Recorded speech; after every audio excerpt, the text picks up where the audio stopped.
In the week so far, we've been talking about the Mool Mantar, covering each word in detail.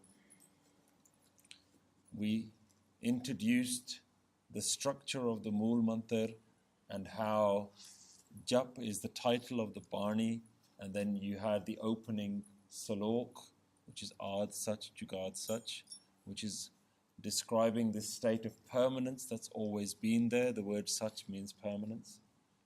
We then went on to talk about the first Pauri, and the first Pauri is where Guru Nanak is being asked about the common practices that were prevalent at the time. So he's talked about this concept of this oneness, but people then ask, well, how do you achieve this oneness? What do you have to do to attain this? And they talk about the common practices.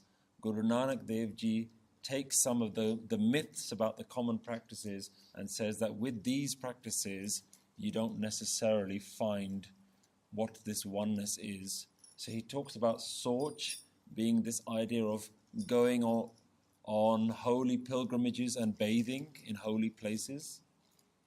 So he says, Socha, Soch na hovai, je sochi lakhwar. So even if you do this external cleansing, that internal cleansing doesn't happen.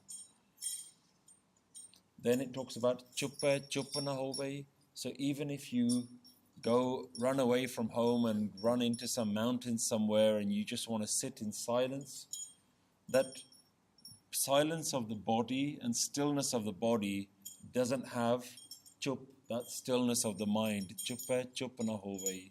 Even if you continue to do this for a long time. Then it talked about pukhya pukhna utri. So there the notion is that by starving yourself or by restricting yourself from the pleasures of the world, that the desires of the mind, the book of the mind, that doesn't stop. And the other interpretation of that line is that by overindulging in the world, the desires don't stop either. So if you take the idea that you're going to go and experience everything in the whole world, all the best thrills and all the best experiences and all the best tastes and sights and sounds, that doesn't resolve that book of the mind. It also talked about gaining lots of knowledge, reading lots of books, says Siyanapa Lakhohe. That as well, all of that knowledge alone isn't enough. That's not going to give you this experience of the oneness. So then the ultimate question then arrives, Give Sachiara Hoye. How do I actually find this Sach? Give Kure Tutte Pal. So we've been using this analogy for several weeks now about building this wall around us of our ego, of our self-identity. Guru Nanak Dev Ji is asked this question, well, how do you break that wall? Give Kure Tutte Pal. How do you break that false wall? Because we know these things aren't real, they're all temporary things. How do we break them? The answer is Hukam Rizai Chalana Nanak Likhya Naal. So go on the path of Hukam, that which is with you.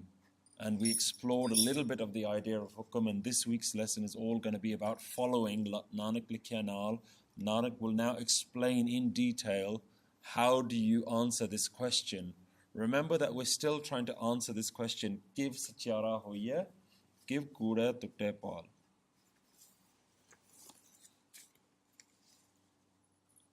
So this second Pauri now is further explanation of this question.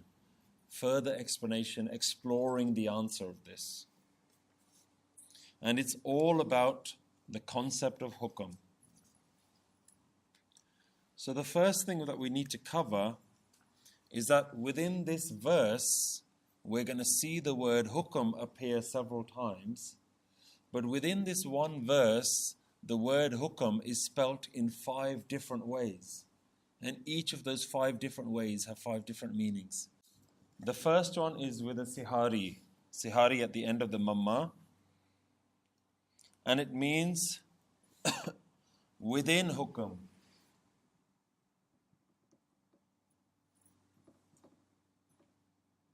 We can say Hukam, for simplicity, we can say the word Hukam means the command.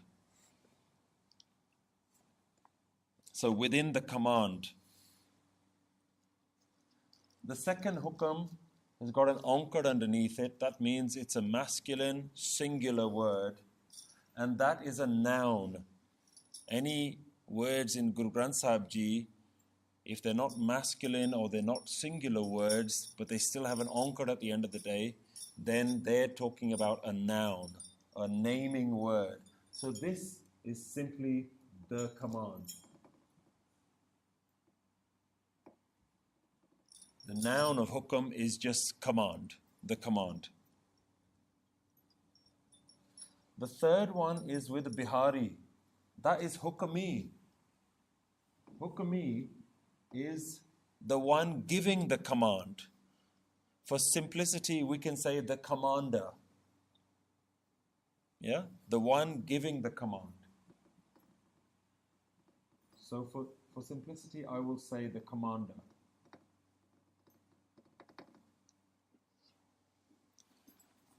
The fourth one is hukamah. Notice the pronunciation here. It's not hukameh, it's hukamah. So the dulav here replaces, in English grammar, we would call it a preposition word. A preposition word is a short word that's attached to anything, that links one word to another. So in English we might say at, in, for, on, very small words that attach onto a word. So here, hukamah is replacing hukam de. Hukam de. So you'd say hukam denal. So because the word de is not there, or hukam nu, yeah, because of hukam, there's a little small preposition word. Because that little word is missing, it's pronounced as hukamah. So here, it means hukam de, or hukam nu.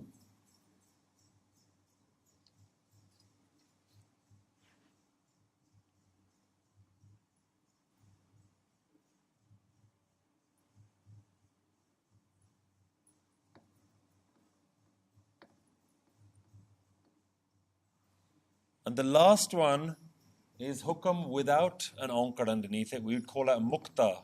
That word is mukta. It doesn't have a vowel on the last letter.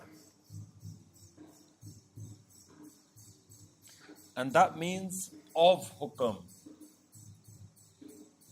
So the missing ankar at the end is taking the word of. It replaces the word of hukam. And that will make much more sense when we start looking at these words within the Bani itself.